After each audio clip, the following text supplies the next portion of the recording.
Hello, my name is Helen Hofling. I'm an editor at PEN America, a journal for writers and readers. Welcome to the PEN World Voices Festival. On my far right is Matvey Yankelevich. He is the translator of Today I Wrote Nothing, the selected writings of Daniel Carms, and co-translator of the National Translation Award-winning An Invitation for Me to Think by Alexander Vidensky. He has published 2 books of poetry, Some Worlds for Dr. Vogt and Alpha Donut, and a prose poem novella, Forest by the Sea. He is a founding editor of Ugly Duckling Press, where he edits the Eastern European Poet Series, and he has taught at Columbia University, Hunter College, and Wesleyan University, and is a member of the writing faculty at the Milton Avery Graduate School of the Arts at Bard College. Thank you. Welcome, Matvey. Then Elisa Chappelle, the author of 2 books of fiction, Use Me, runner-up for the PEN Hemingway Award, and Blueprints for Building Better Girls, chosen as one of the best books of the year by the San Francisco Chronicle, the Boston Globe, the Wall Street Journal, Newsweek, and O. Her fiction, essays, and nonfiction have appeared in a number of magazines and anthologies. She is contributing editor at Vanity Fair, former senior editor of the Paris Review, and a founding editor, now editor-at-large of Tin House. She teaches in the MFA Creative Writing programs at Columbia and NYU. Thank you. Welcome, Elisa. Vicky Law is a freelance writer and editor. She is the author of Resistance Behind Bars, The Struggles of Incarcerated Women, which won the 2009 PASS Award. She frequently writes and speaks about the intersections between mass incarceration, gender, and resistance. Since 2003, she has edited Tenacious, Art and Writings by Women in Prison.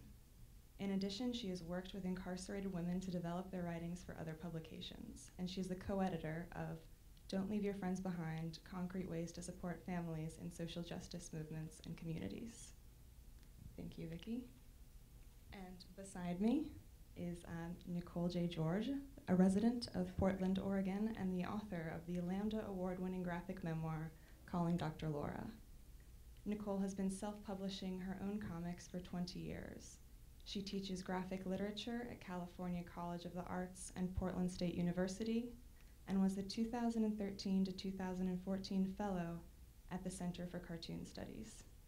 She's currently working on her next graphic memoir, Fetch, How a Bad Dog Brought Me Home. Thank you, welcome to all of you. I think we would really like to start by just asking everyone to give a little bit of background about your relationship with print, what kinds of projects you have been working on, how you feel engaged to and involved with small and independent print publishing, and how you've seen the literary landscape change in recent years. Is that all? That's, yeah, it's 3 hours. Sorry, you're in for a long publication. Seminar. So Matvey, would you like to start? So Ugly Duckling Press, oh yeah, forgot about this. Ugly Duckling Press, which I started with some friends in the 90s and became a nonprofit in 2003, has been around for a while. What we do is we're a volunteer editorial collective. We have a very small staff now that helps with administration, but it's quite a bit of a labor of love, and what we do is about 20 to 30 titles a year, chapbooks, books, books by artists, a lot of translation, particularly poetry in translation, chapbooks, which some of you may know what they are, like pamphlets of poetry, new poets often. This is the first book by Leslie Allison. This is an artist book by Ellie Ga. Also a lot of recovery projects, like this. This is Vallejo's only interview he ever gave, and it actually kind of want to show this, and it opens up into a poster of a poem of Vallejo's from the Spanish Civil War, and also sometimes books, picture books, like books by artists who also do like kind of children's books, but not really for children only.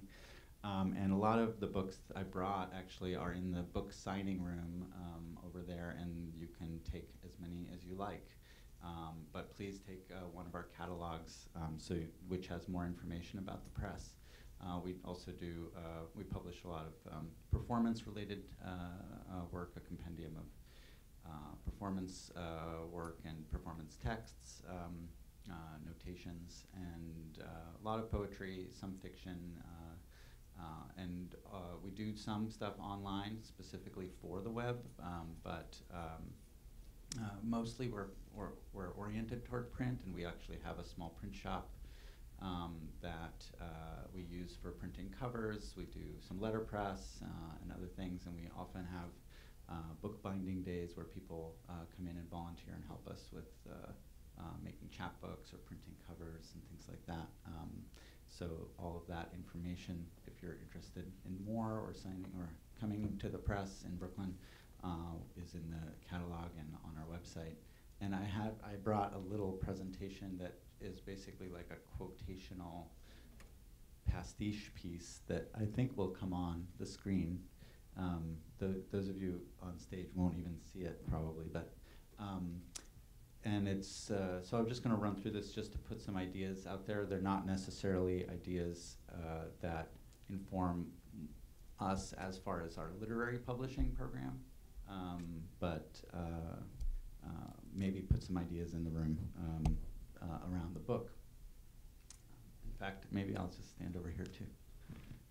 A book is a sequence of spaces. A book is not a case of words, nor a bag of words, nor a bearer of words. A book is a space-time sequence. In the old art, the writer writes texts. In the new art, the writer makes books. In the new art, the writer assumes the responsibility for the whole process. Poems are songs the poets repeat, but they don't sing them, they write them. Using space is a characteristic of written poetry. The space is the music of the unsung poetry. Space exists outside subjectivity. The new art knows that books exist as objects in an exterior reality subject to concrete conditions of perception, existence, exchange, consumption, use, etc. How to succeed in making a rose that is not my rose nor his rose but everybody's rose, i.e. nobody's rose, by placing it within a sequential structure, for example, a book, so that it momentarily ceases being a rose and becomes essentially an element of the structure.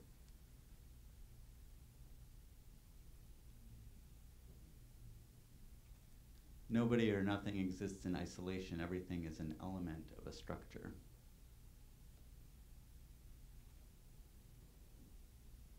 Every structure is in its turn an element of another structure.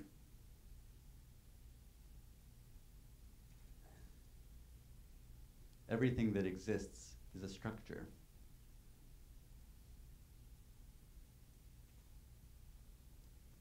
The new art creates specific reading conditions.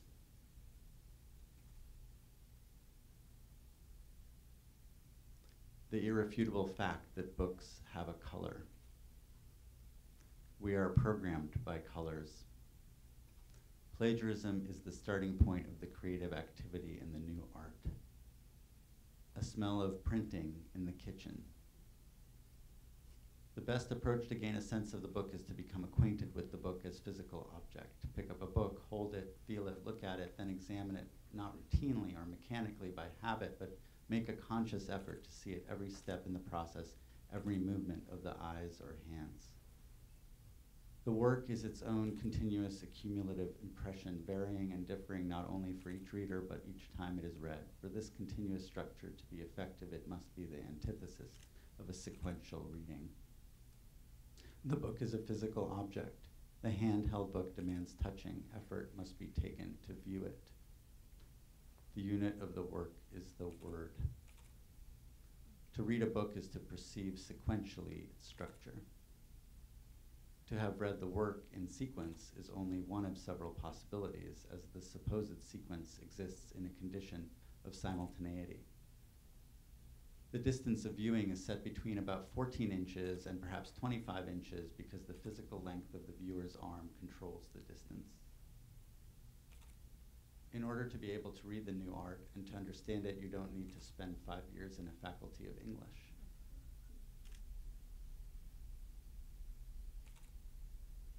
The book as object is intimate and insists on a one-to-one confrontation, the bookmaker and viewer. A book can be seen anywhere, any time, in any situation, and can be returned to time and again. Much can be perceived about its potential by just holding a book and thinking. Now open it. A lot of this was taken from Ulises Carrion, the Mexican artist, from Keith Smith, whose books on bookbinding, everyone interested in bookbinding should have. They're like 5 volumes. Willem Flusser, Stefan Mallarmé, Simon Cutts, and some examples from some UDP books. Thank you.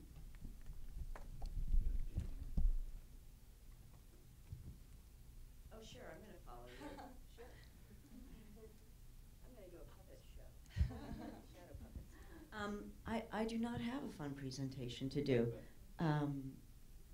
Surprise, yes, absolutely surprise. Okay, so lower your expectations. I am Elisa Chappelle. I started Tin House Magazine about now 19 years ago, almost 20 years ago, and we are a quarterly literary magazine. We publish English, well, mostly English, some stuff in translation. Fiction, poetry, nonfiction, interviews, some art portfolios from time to time. And we also publish books, which we started doing about, 6 or 7 years ago, and we publish 10 to 12 books a year.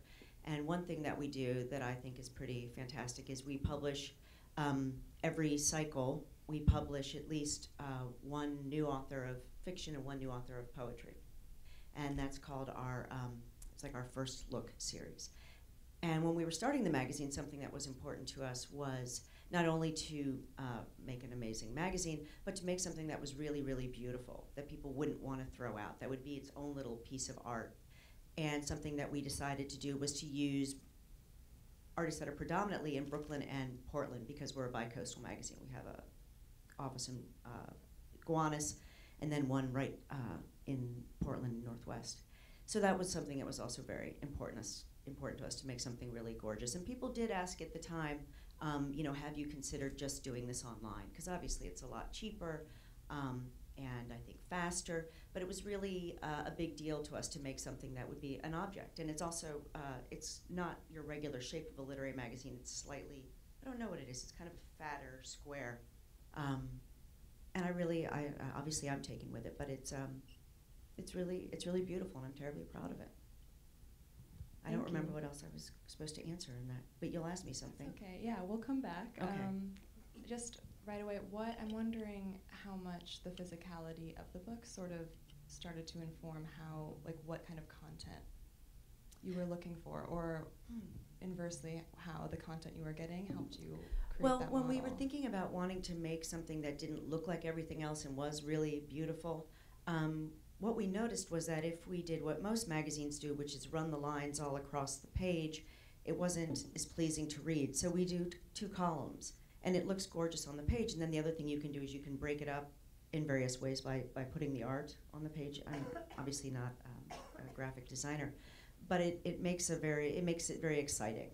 It's a more interactive, engaging experience, I think, with the reader or the viewer. I hope that answers your question. Thank you. It's Okay. a beautiful magazine.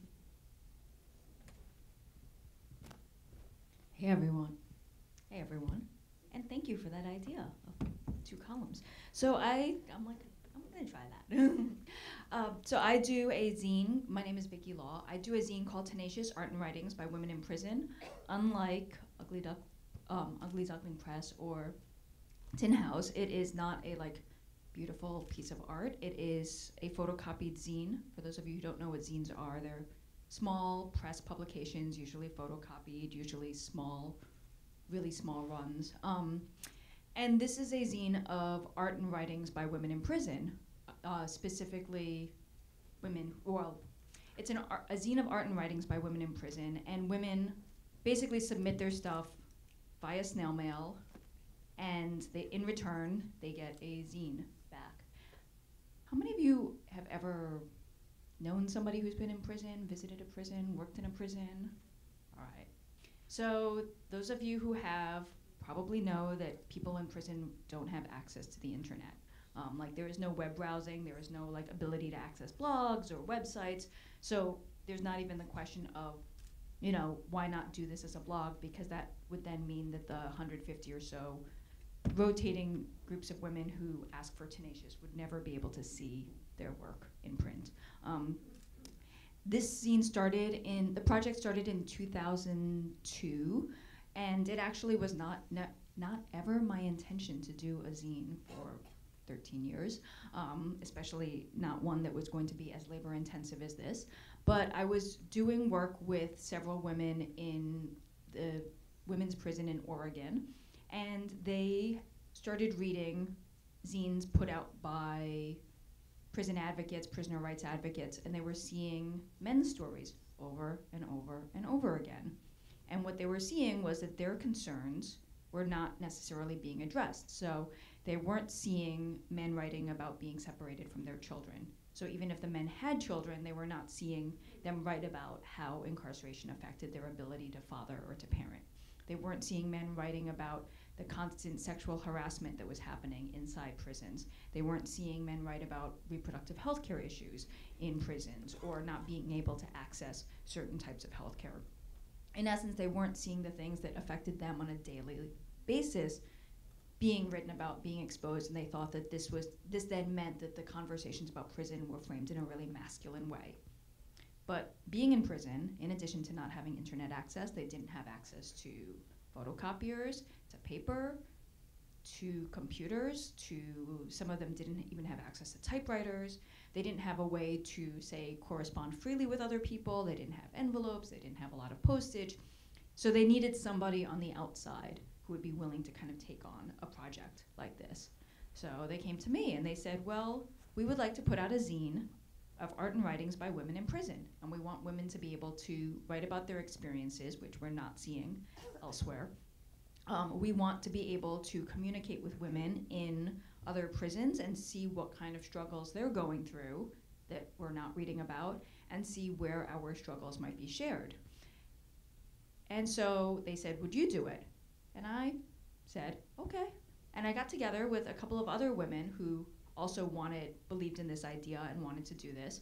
And we started putting out a zine.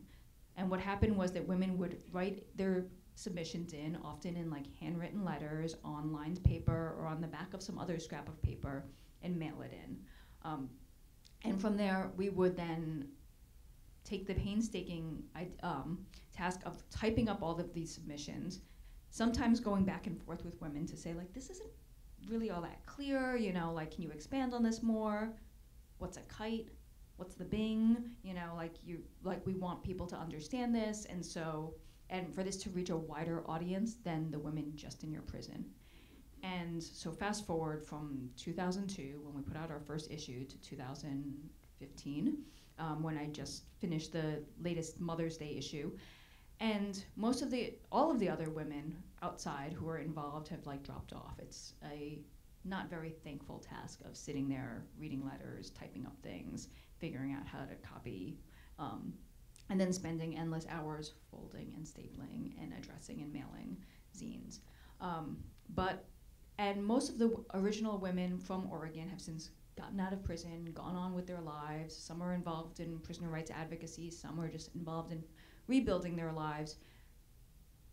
But the number of women in prison who continue to ask for the zine, who contribute to the zine, who pass the zine around, who write notes that say, you know, I'm really grateful to have this kind of a forum, or I'm really grateful to even just read this, has been consistent. So I consistently have about 150 women in prison who want copies of the zine. Some of them go home, they're replaced by other women.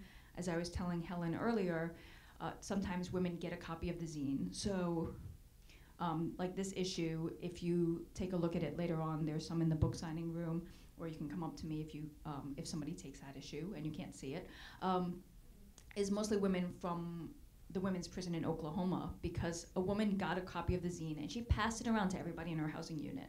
And then she passed it around to everybody in her classroom, and then somebody stole it out of her backpack and now she wants another copy. But then that means that other women are saying, there is something for us here. Like there's something that we can write to, or there's a place where we can read other women's stories and know that we're not alone. And for me, that is one of the powers of the written word, is to be able to transverse these prison walls and like these barriers to communication and to this exchange of ideas. Thank you. Thank you, Vicky. Yeah. Hi, I'm Nicole.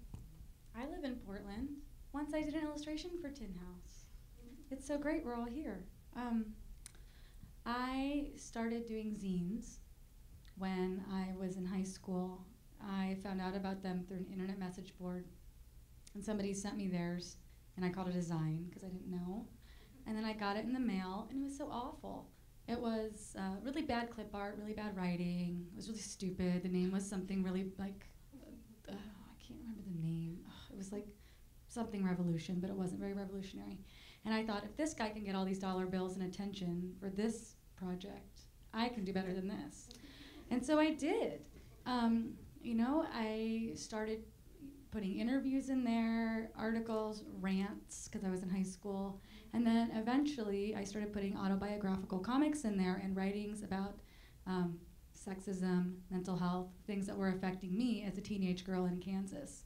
And I was highly influenced at that time also by personal zines, personal first-person narratives about people's lives, talking about hard things, and the Riot Girl movement, which spurned a lot of confessional zines where women were writing down their experiences of being abused or having mental health issues, or just witnessing sexism or racism in their towns or first person. And they didn't have anyone to tell, so they would write it in their zine and send it to people. And I would get those, and it was the first time I heard about anti-racist action, or animal rights, or sizeism, or ageism, or ableism, or any of those things was through zines. And something about the fact that they were handwritten, and it seemed like someone had touched it. It was an artifact. It was almost like getting a letter. It wasn't a letter because it was photocopied, but it was almost like getting a letter. You knew this person had touched it. You could see their handwriting. You could kind of feel their energy on it, if I may bring a little Portland to you. And I appreciated that because I had been on chat boards, and that was one thing, but this was a different thing altogether, and it was really moving, and it made me feel like I knew them and I had a friend that existed. So I did my own. And then I moved to Oregon. I started doing Invincible Summer, which is a diary comic zine, all about my life there, because I was thrilled. I was like, oh my God, bicycles, coffee, gay people, what is this place? Because I had moved from Kansas. And I did that for a long time. I've taught homeless teenagers how to make zines, adults, senior citizens, children, everybody. And then I've gone into the world of graphic literature, where all these little standalone comics about my life taught me how to be a writer, just doing it myself. And then from doing that, people said, can we publish you? And I said, sure. And then eventually somebody said, would you like to make a book proposal for a graphic novel? And I said, sure. So I did a 300-page fully illustrated graphic memoir about my family called Calling Dr. Laura. That came out in 2013. Some people have it on a tablet, and it drives me crazy because comics look so good in the human form. It's so nice to have them. It's so nice to read a book and just have the energy that is attached to the book. Like, I just bought that Charles D'Ambrosio book from Tin House. I've like barely started it, but it already has an energy and a magic to it because of the way the cover is and the way the paper is cut and the size of it and everything. The smell of it, it just like the Lemony Snicket books also have that kind of rough edge. It's just What's it called? the torn edge. I know this isn't really up yet for a topic, but I really feel like kind of the fetishization of books is what's going to save print. It's kind of like, it's like you could, it's like, I was thinking on the, no, it's not that interesting. Oh. No, I was thinking on the train, I mean, you, talking about the fetishizing of the object, I was thinking that why do we go to books? You know, we go to books for a certain experience, and in that way, it's, you know, it's like a, at first blush, ebooks were like, look, this is going to be exactly like a book, in the same way that, like, look, having sex with a robot is exactly like having sex with a human being. But it doesn't feel the same, it doesn't smell the same, you can't take it into the bathtub. No. None Not of my that robot. stuff. No, exactly, not my robot either. But so I do think there really is something to that. I mean, I Yeah. know what my books smell like. I love it sometimes when the pages come apart a little bit. Yeah. It's like, oh, you're getting so old, your pages are coming apart. I loved you this much. Yeah, I loved you this much. Velveteen Yes, Rabbit of a book. exactly. The same way you would wear the hair off a human, right? If you love them enough. If you love them enough. Well, hopefully they had enough nutrition they could grow it back.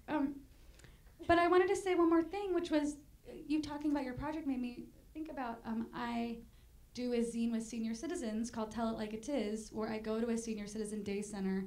And at first I thought I was going to introduce them to the magic of self-publishing and they were going to run with it. But most of them have dementia or are physically disabled or don't know how to read, and so they don't really care about running their own printing press.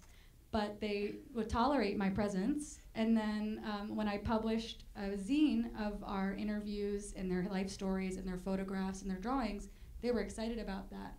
And it isn't accessibility. I know that computers are more accessible to people as time goes on, they get cheaper, but being able to go into a place where everyone's institutionalized, like this senior home, and just say like, look, you're in print, your story is in print, and this is forever, and this is what you understand.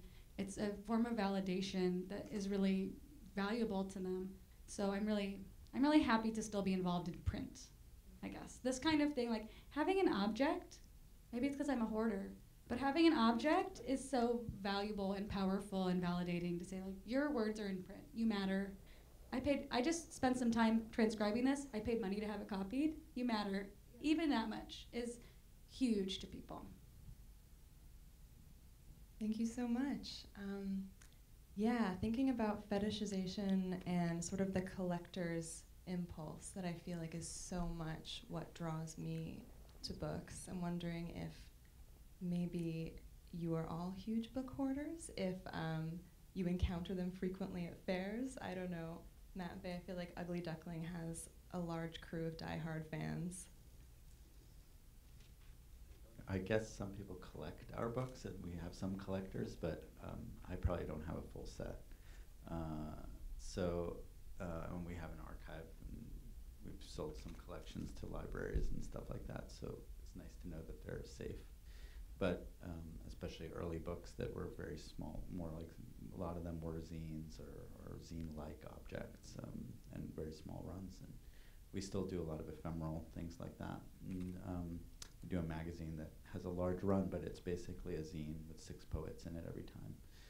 So this issue has a poet from a prison in Michigan, and often has writers who have never published in it, as well as well-known writers. So, but in the print object, because in that magazine, I think it's a good example. It's that we started in 2000. It's very it was $2, I think, it's now $6 to buy, but it's still very accessible, and it's something you can take on the subway or on a trip or some. It's like you can read through it very quickly. You can take it into the park and know these 6 poets pretty well, because there's enough space for them, and it's also not overwhelming. Like there's not a lot of other information. And something about it being in its particular format, the authors tend to use that format or we adapt work for that format. We have some copies out there. But what I especially like, and to me it's not just about, and they're cool, like they have a rubber band binding and they're like weird shape, and they definitely announce themselves as a book object in this way and particularly point to the fact that it is print, that you can't do this any other way.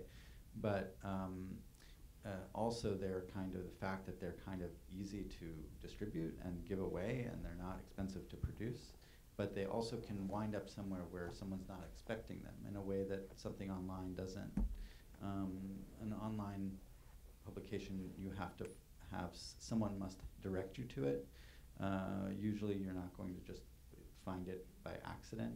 You're searching for it, and with these like smaller, especially zine-like publications, there's a kind of surprise and a kind of element of accessibility or availability that isn't the same as the internet availability or accessibility of the internet.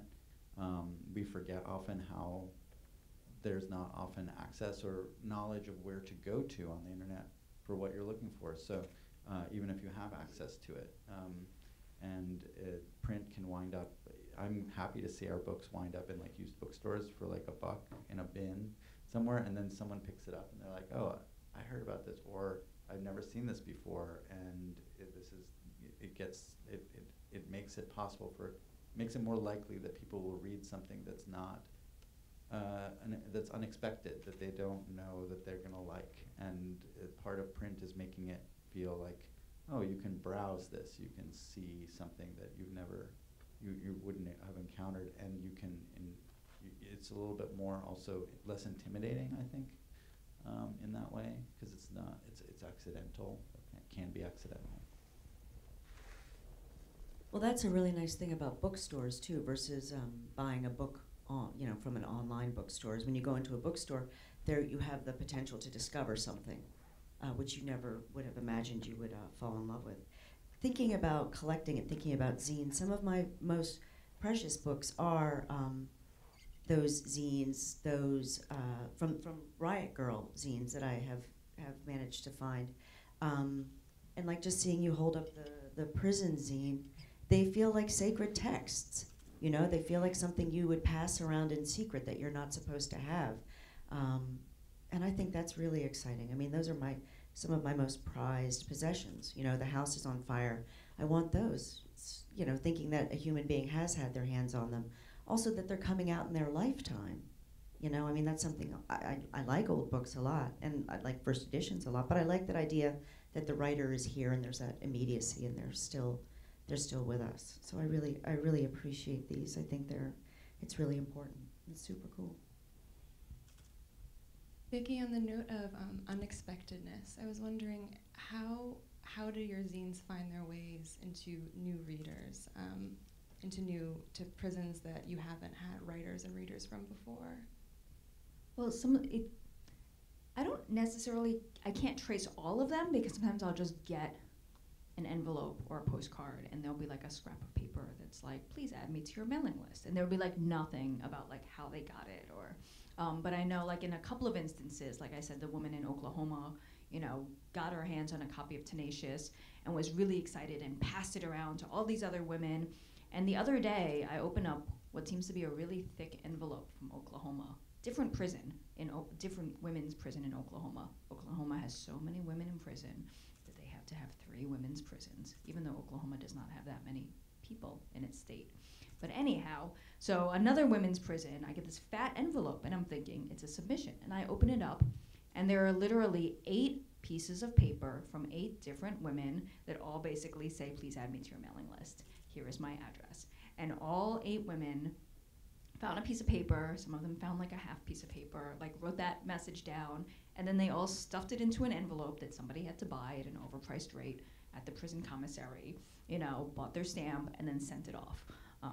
So that's one example of like, so somehow the zine traveled from like Mabel Bassett Correctional Center to Eddie Warrior. I don't know if somebody saw it when they were at Mabel Bassett, got transferred, and then said, here's the zine that we should all have, or if, somebody else told them about it. But I got that, once somebody's cousin went to prison for a short period of time, and she asked me to put her cousin on the mailing list, so I did, and her cousin passed it all around to people, and suddenly I got a whole bunch of submissions from women in Rhode Island that I had no connection to before. So like, I think women have a network that is not necessarily tapped into when we think about, prison writings and supporting people in prison from the outside. Women have their own network, which is basically like passing things around. So even if they had access to the internet, which they do not, like they wouldn't be able to say like pass a link around, whereas they could say like, hey, there's this thing, you should read this, or hey, give me back my zine, go get your own copy. And then also, what I had meant to say earlier was that one of the beauties of the zine too is that it can reach the outside world. So like I go to Zine Fest, like I can have a copy in my bag and I can say, here, like you might be interested in this. Or people might say, oh, women in prison. I never really thought about that. Like I do my like cut and paste zine, or I do my comic zine, or I do something else. And then they think like, yeah, like I'll trade a zine, or I'll give you $3 or whatever for this issue, and I'd like to read it. So it's also a way to bring their experiences outside and For those of you who know folks in prison, for those of you who particularly know women in prison, or people who don't know anything about women in prison, people who end up in prison, particularly women, often, even before they've been arrested and been through the system, often come from lives in which they've been told like their stories don't matter, their voices don't matter, their actions don't matter, no matter what they do, they're not gonna be able to make a difference. And so even seeing, like their voices in something like this tells them that their voices do matter, even if it is a small photocopied zine that's sent in on, like 3 or 4 times a year. It negates that voice that's been pounding in their heads and pounding into their ears over and over that they don't matter, because suddenly they say like, well, somebody cared enough. My voice mattered enough that it got into print. Thank you. Nicole, would you maybe like to speak to us a little bit more about your experience with the empowerment of self-publishing and sort of the radical possibilities of zine worlds? Yeah. Well, briefly on the Riot Girl note, that was a way of getting your radical ideas across.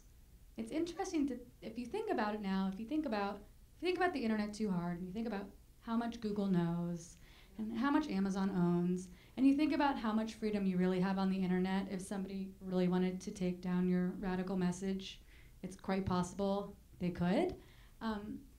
There is a thing where we can have whole movements now on the internet, but there's also the empowerment of you having access to the means of production where you are making something and sending it out. So zines have been popular, and underground press has been popular in radical political movements for years and years and years and years and years.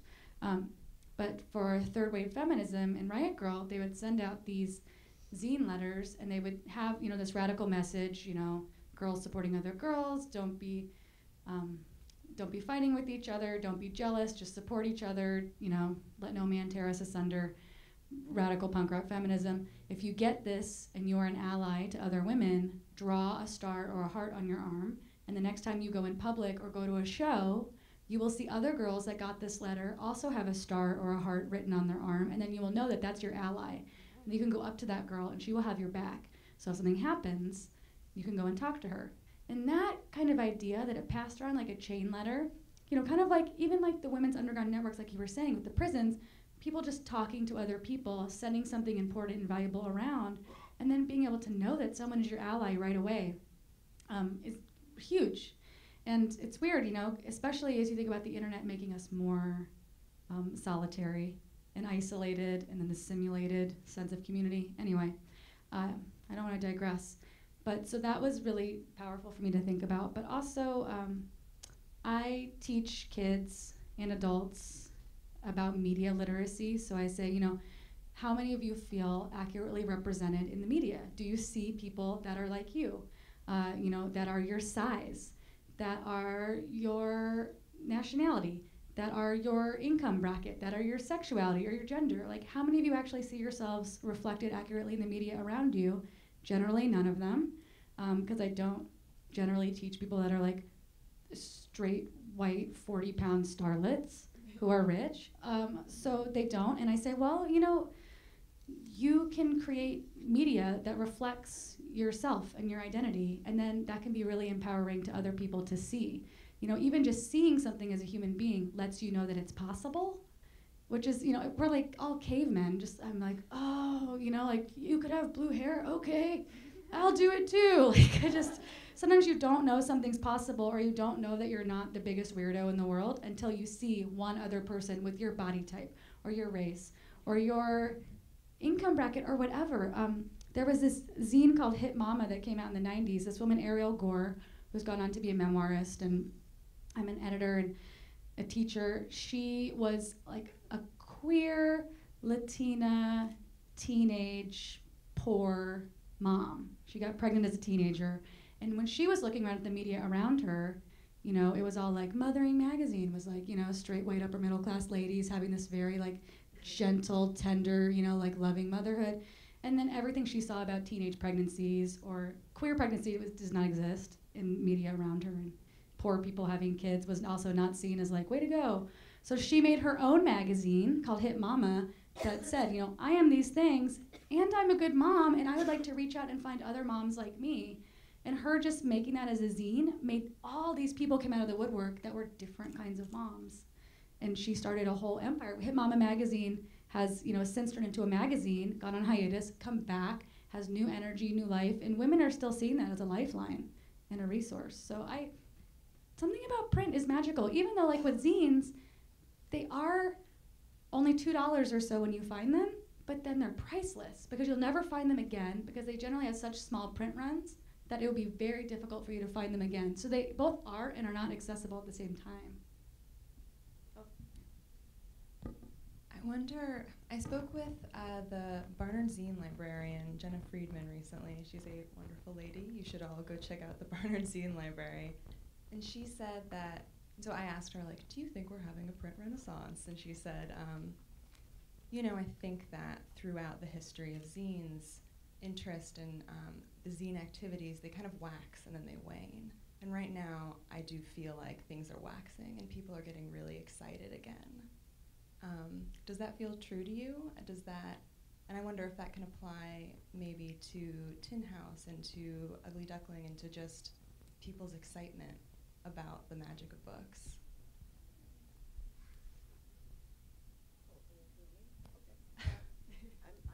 I'm magical.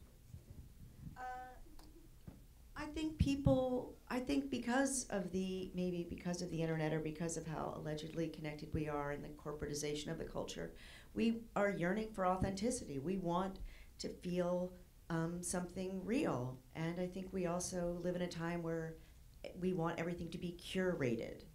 And I think when you have some sort of, when you make a book or when you put out a book or a magazine, the idea is that there's something special about it, about the object. It's something you can collect. It is something that you can, in a way, own. Make it yours. Make it part of you. I also think, though, in our culture today, people do look at some books and zines as things as props, and people like to be seen reading them.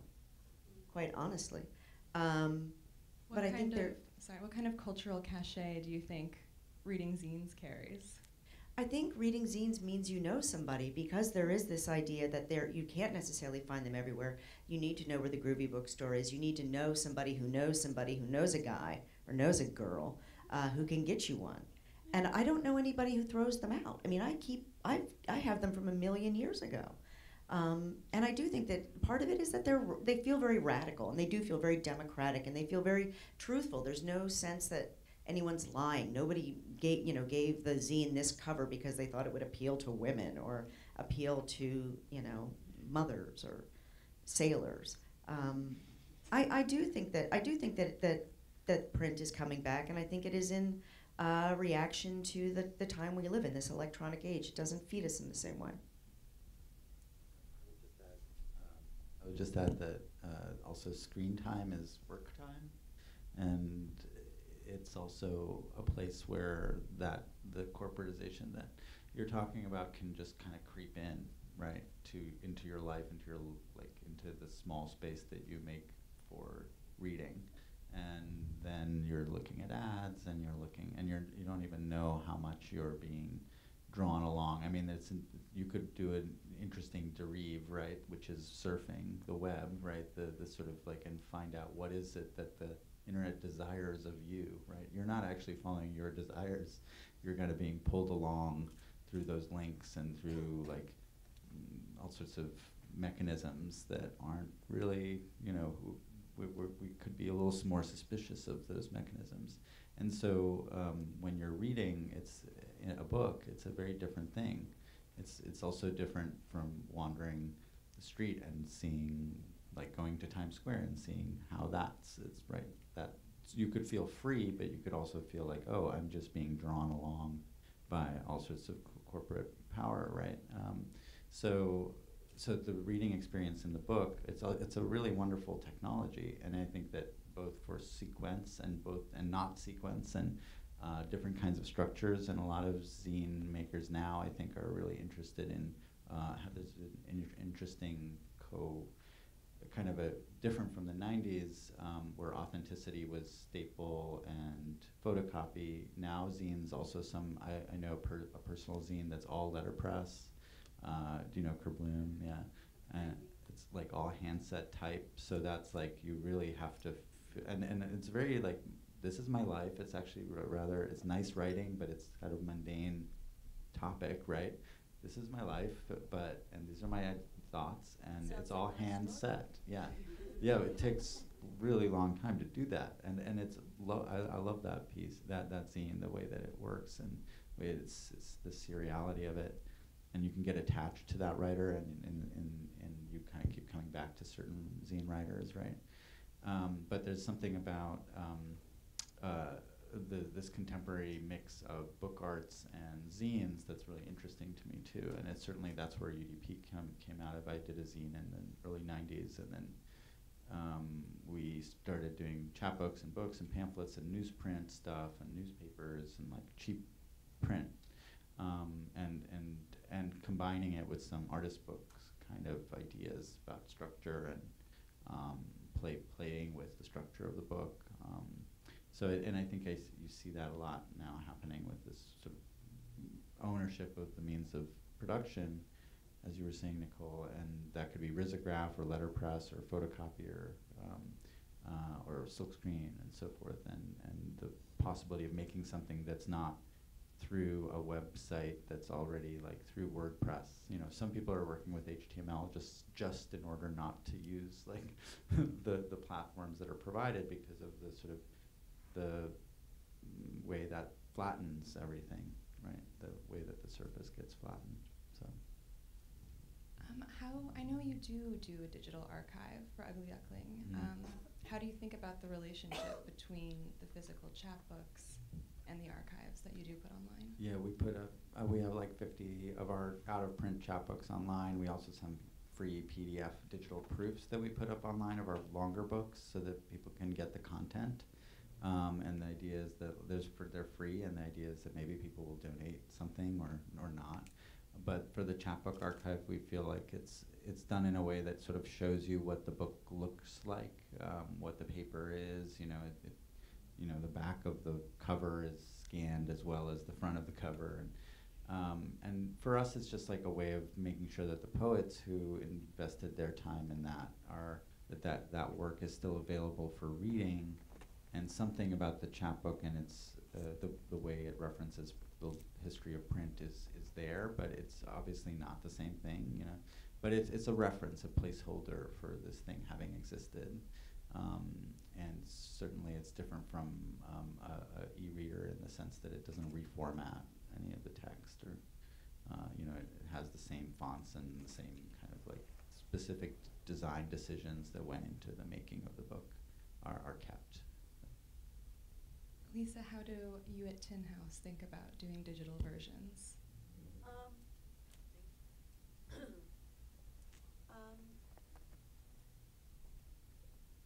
I can only think the one book that I can think of that we have that I think kind of works in a digital version is a book that we did called Plotto, which is it's a reprint of a very old book that has a million different plots in it. You know, you start with A and then this happens, and it's kind of fun to flick through it on the e-reader.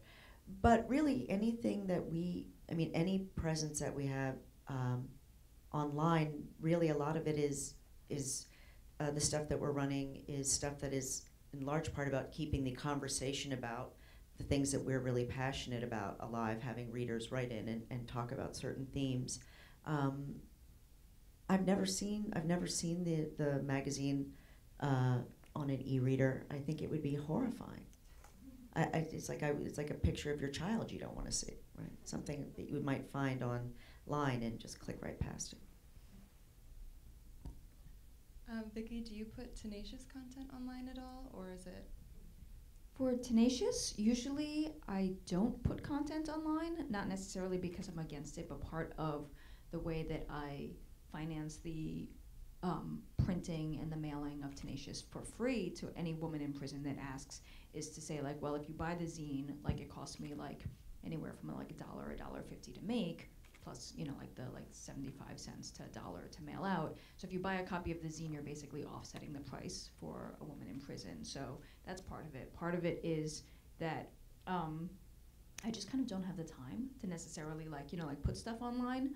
I started a project and then quickly abandoned it because I realized it was more time than it was worth, than I had to put into it, where I was taking back issues, PDFs of back issues, and putting them online via issue, ISSUU, if that's how you pronounce it, so that people who wanted back issues that I no longer had could just print them out.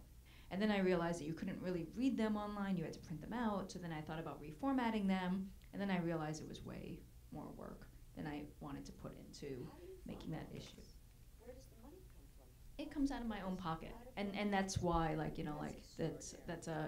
it's one of these things where I think that, when I die or want to hand this over, it needs to be a more sustainable model. But also I'm hoping too that other people can then say, well, I want to include the voices of women in prison in what I'm doing, so it's not necessarily here is this project that I've never figured out how to make economically sustainable, but other people are I really want to include these women's voices in my publication, or I want to include them in a project that I'm doing, so that it branches out beyond itself. But no, so the short answer is, you could probably find the first 2 or 3 issues of Tenacious that I bothered to put online. It's numbers 15, 16, and 17, and you'd be able to print them out. But if you tried to read them on the screen, you would just get a massive headache, because you'd be it goes from number 2 to number 27, or however the pagination works on when you're printing out, and you would just be this is just way too annoying to try to read. Is Tenacious the first zine you've worked on? I actually started doing zines in high school. So it actually was not the first zine that I started working on, but it's the first zine that I think I've put this much energy into distributing. So when I was in high school, a friend and I did a zine because we lived in New York, and you go to the bookstore and you see zines, which is one of the wonderful things about bookstores, because I came from a friend culture that didn't really read, so nobody ever would have been hey, look at this. So the self-direction, even if it had existed, if the internet had been as widespread in high school, just wouldn't have directed me towards anything except for maybe Mortal Kombat videos or something. But so and then we were we want to do something like this. So we put we made a zine. We made 100 copies. I think we gave them to our friends, and that was maybe we left them at a couple of record stores. Some people wrote us, we wrote them back. We traded zines. But it wasn't this push to get ourselves out there. It was oh, we want to do this because we've seen this and we think this is really cool. And then a few years later, I did a couple of personal zines, around family history or traveling. And again, there wasn't a lot of push to get it out. It's I did a zine, I made 50 copies of it. When they're gone, type of thing. And so so I had somewhat of a background in zines. I liked reading zines. Sometimes I put out my own zine. But Tenacious was the thing that made me say, well, it can't just be that I make 50 copies, I give them to my friends, and that's it. I actually, I think I owe it to all of the people who are writing in, who are sharing their stories, some of whom share really horrific stories. One woman in the most recent issue wrote about, she was in solitary confinement. For those of you who don't know what that is, it's being locked in a room about 7 by 11 feet. 23 and a half to 24 hours a day. You're supposed to be allowed outside for 1 hour of exercise. Oftentimes the guards don't let you out, or they come knocking on your door at 4 in the morning when nobody wants to go out to exercise because you're sleeping. And then they're oh, you didn't want to go exercise today. You stay in your cell. So this kind of being stuck in this tiny little room, as you can imagine, drives people kind of crazy. And, if you have some depression or mental health issues, this drives you even crazier. And a woman actually wrote a story of being in her cell, and the woman next to her was saying that she couldn't take it anymore. She was going to kill herself. She was going to kill herself. She was going to kill herself. So the woman who wrote this story said that, she called over guards. She asked them to go get the woman some mental health help. They didn't. She said she stayed up for 3 nights straight talking to her, through the walls, just trying to, keep her mind off of it. And then on day 3 and a half, she was I just need to go to sleep. I can't stay up with you. You're going to be okay. don't worry about it. And she said she woke up at 3 in the afternoon to screaming because the woman had finally killed herself. And that's the kind of like really painful story that she took the time to share. She took the time to write about, and it needed to go beyond, you know, me just being like, I made 50 copies and I just gave them to like my friends. It needed to be something that like could get out there, you know, like that could, you know, like spark awareness, that people might, you know, say like, why is this happening? What, you know, like, why do we have a system that allows this kind of experience to happen over and over and over again? Because if it's happening there, it means it's happening other places. So working with women inside who are sharing these kinds of stories made me realize that like I needed to go beyond just, you know, again, like, you know, like here's a zine, I just met you, and maybe you read it, maybe you don't, but like actually trying to like get that out there more. Yeah, do you keep a personal archive? I want, like, do you have scans of things? Do they go out of print? If someone requests issue 2, can you send that to them?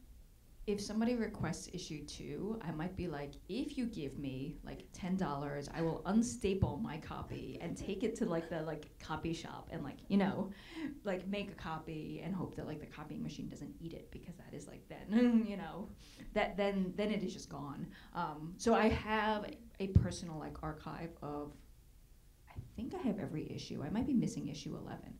You know, so maybe like Ugly Duckling Press, maybe I do not quite have a complete archive, but I try to, you know, have it so that way, you know, like people can, you know, I have a complete set, and, you know, like if somebody actually really wanted to, like I'd be like, okay, you know, like let's see what we can work out. I've also sent copies to different zine libraries. So the Barnard Zine Library has, I don't think it has a complete set, but it has like, you know, like from like issue 12 or something on, you know, different zine libraries have different issues. So it's not impossible to find, which is one of the nice things about having it be a zine as opposed to a website where one day I just get tired of paying for the domain name and it goes bye-bye and nobody ever sees it again. So there is like some sort of like way to get copies by hook or by crook. Yeah, I mean, they're ephemeral but also very resilient in that way. Nicole, have you ever found a book of yours somewhere unexpected? Oh, I hate that. Yeah. Well, I don't. I mean, I like finding them. I like when somebody randomly writes to me. But recently, a friend wrote me and said, "Hey, look, I found these zines that you did in the mid '90s. I found one of your first drawings. Isn't that great?" And I was like, I seek and destroy those. They're embarrassing. When you start publishing about your own life when your frontal lobe isn't even fully formed, that's embarrassing to find later. And to see the stupid things I wrote, just stupid things that I wrote. So I don't really like that, but I like hearing about people finding my work all over the place. My book, Calling Dr. Laura, is about family secrets.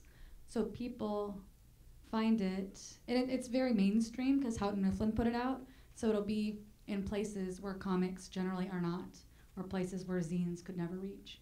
And so people that have never read a comic before will read it, and then they will contact me and tell me about some incredibly intense family secrets from their own lives that they maybe have never told anybody, have never told a stranger, but that they felt compelled to tell me because from writing my books in first person, they felt attached to my character.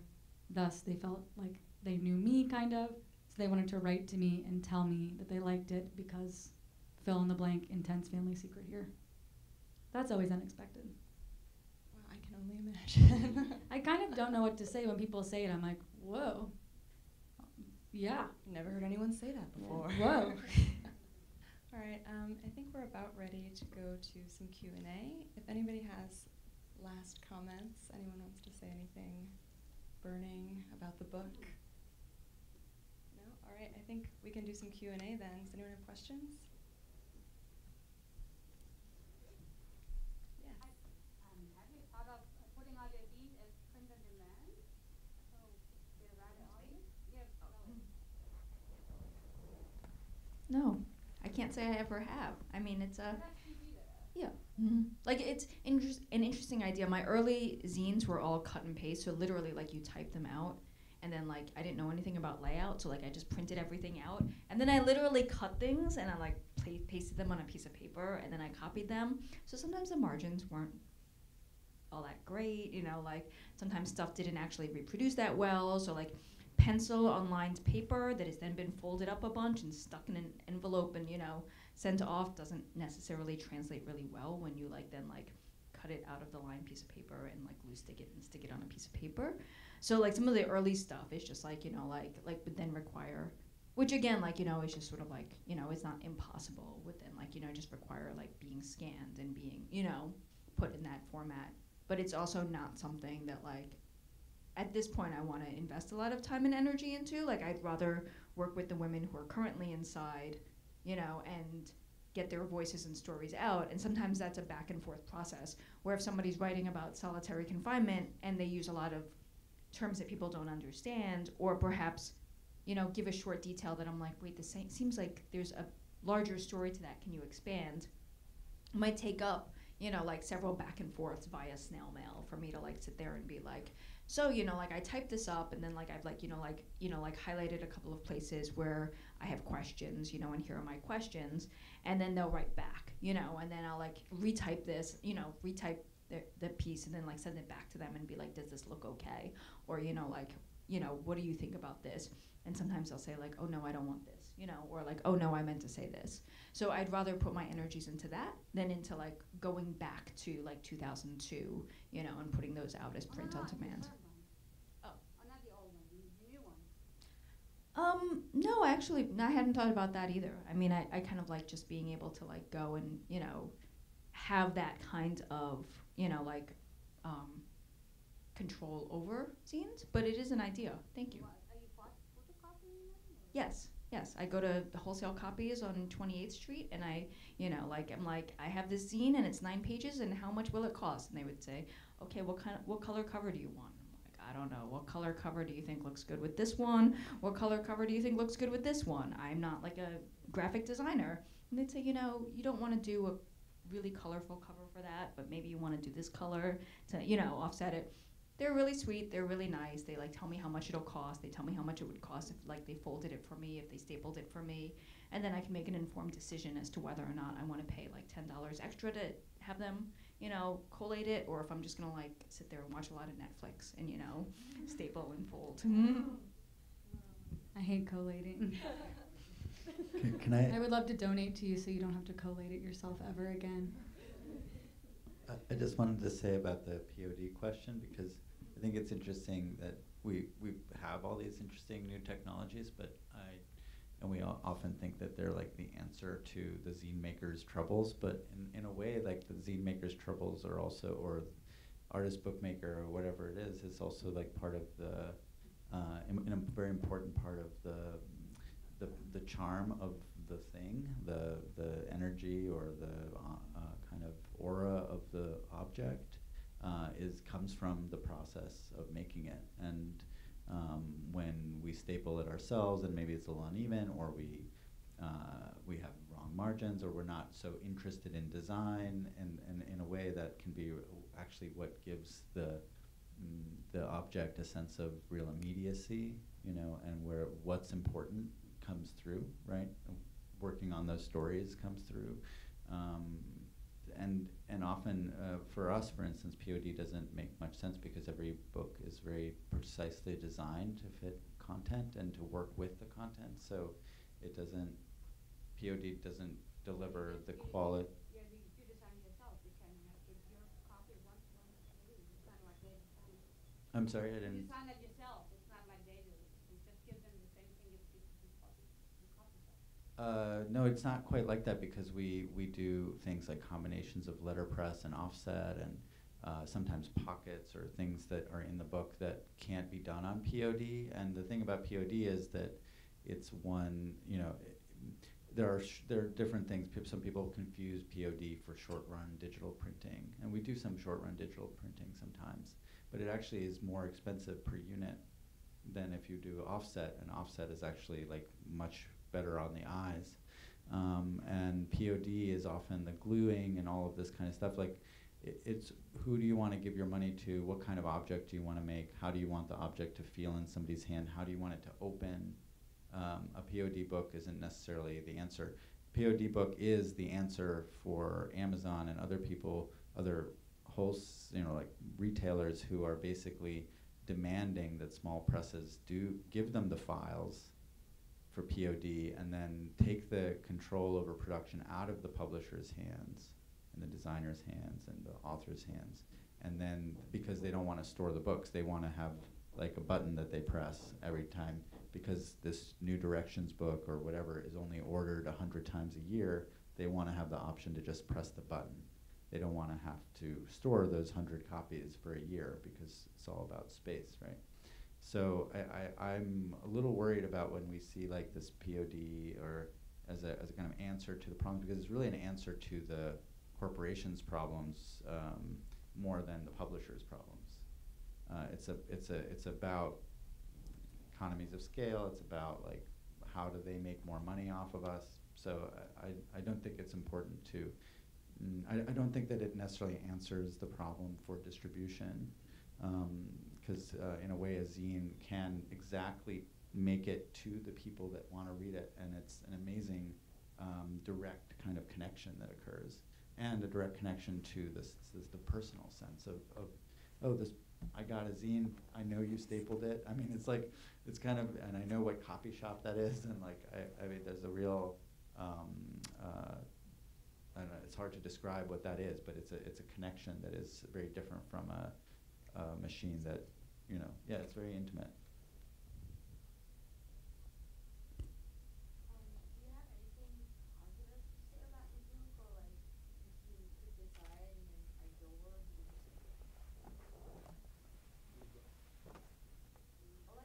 No, I think it's, I think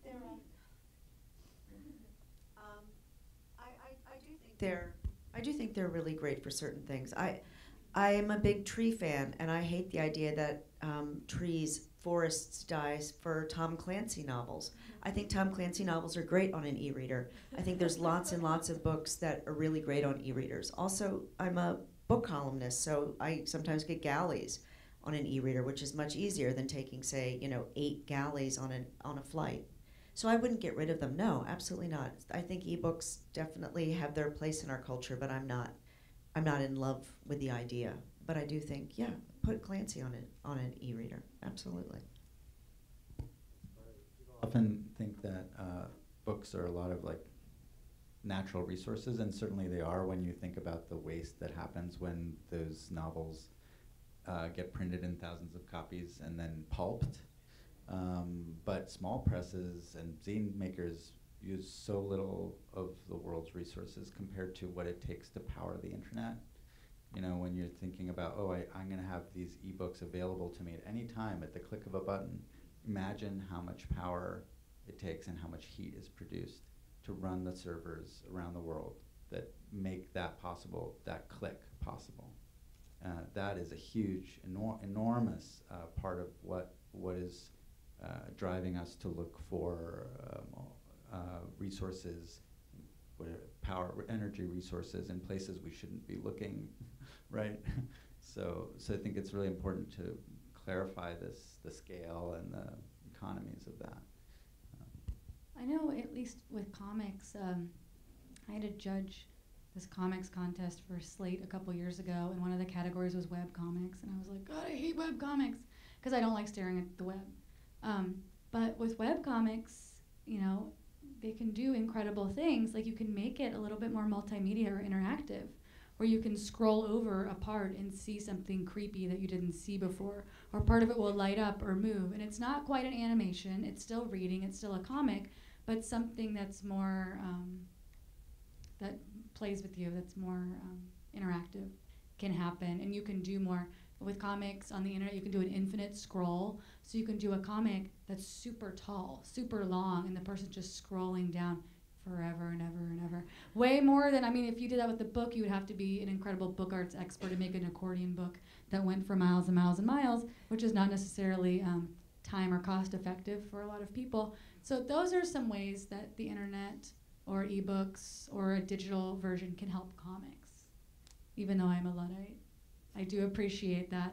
The winner of the contest was this woman that did, Emily Carroll, did this creepy, creepy comic about some people being eaten by a tree or something.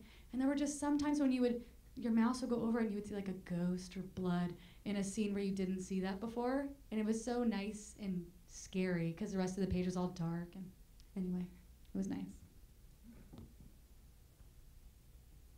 Are there any other questions? All right, I'm gonna add. I've seen everything you've all produced so far, so I could relate one record to it. Well, we do have some books outside in the book signing area. I think Matt Bay brought quite a few. Else. I wonder, I've been producing art direction, in fact, 1965, for publishers in the U.S. and I had my own company, with printing in China, and I'm pretty thrilled to hear all this excitement about the physical book because I love the physical book, and I think that somehow integrating it with the digital potential is going to be the answer. For example, instead of turning a page in a medical book that shows a sequence of illustrations showing how to perform a surgical procedure, you'll be able to touch the illustration and see a video of it happening in front of you. Now you can't begin to dream of that happening in that book. But I also think like you have this incredible content of limited prison. Suppose you would translate one of those into Chinese and make it available on the web so that overnight, if you've ever been into one of these malls in China on a Sunday afternoon, everybody is there, everybody. And if they become aware that your product is there, you might wake up one morning and find out 50 or 60,000 people pay 15 or 20 cents for that. And reach an audience that you're not dreaming of right now. So I would only encourage you all to think of how you can saddle up the potential of the digital world, better enhance what you're already doing, not to change what you're doing, but to increase its reach. I mean, I'd like to know all these things, everything you mentioned. I want to see them. I want to see that comment that scrolls down. There, Can I go to your website to find that? Oh no, dude, I'm not very good with web comics. But the person who did it is named Emily Carroll, Carroll. So, yeah, so if you look her comics up, you can find that. And I can give anybody my business card if you want. My name's just Nicole Georges, and that's my website too. So you can find me pretty easily. I would say just that a lot of the print renaissance that we're seeing is very dependent on the internet, and a lot of the small presses that I know, the hundreds, and that for literary publishing that have cropped up in the last 10 years, that renaissance has happened because the internet has made it possible for people to reach audiences. So I think you're totally on point in that. And there's a wonderful book by Amaranth Borsuk that Siglio in Press in LA put out. That is a book that is has QR codes and stuff, and it has, you read it. It's called something like book and screen or something. It's a conversation between the book and the screen, and as you read it and your computer is scanning the page, like a different thing comes up on the screen. Like it basically, like the letters like start kind of coming up. It's really kind of amazing. She worked at it with people at MIT, I think, and she's a poet. And it's like it's a poem basically, but it's sort of a conversation between the book and the screen as kind of a love conversation or something like that. It's pretty neat. And you can find Tin House, the magazine. I mean, if you're interested at all in Tin House, you can find us in any bookstore. Tin House magazine. Mm-hmm. You have some out there. I don't know if there are any out there. I hope so, but if not, go to your favorite independent bookstore.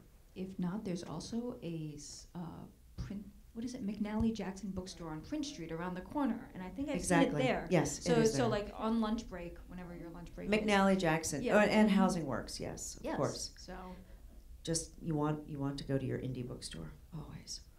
Yes, because those are the ones that carry zines. They're the And ones so that people carry like zines. me and Nicole, Yes. or maybe not you because you were in Kansas, but people, you know, if Nicole lived in New York, like wander into bookstore and we're like, what's this thing? Yeah, so we like independent bookstores because they do Blue stuff like Stockings that. is not a long walk. If anybody wants to go see some zines, Blue Stockings bookstore. Go to Friends Street and turn left or right. Right. Right.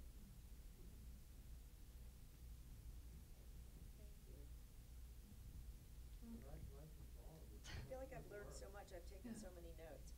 Thank you all so much for joining us. This was really wonderful.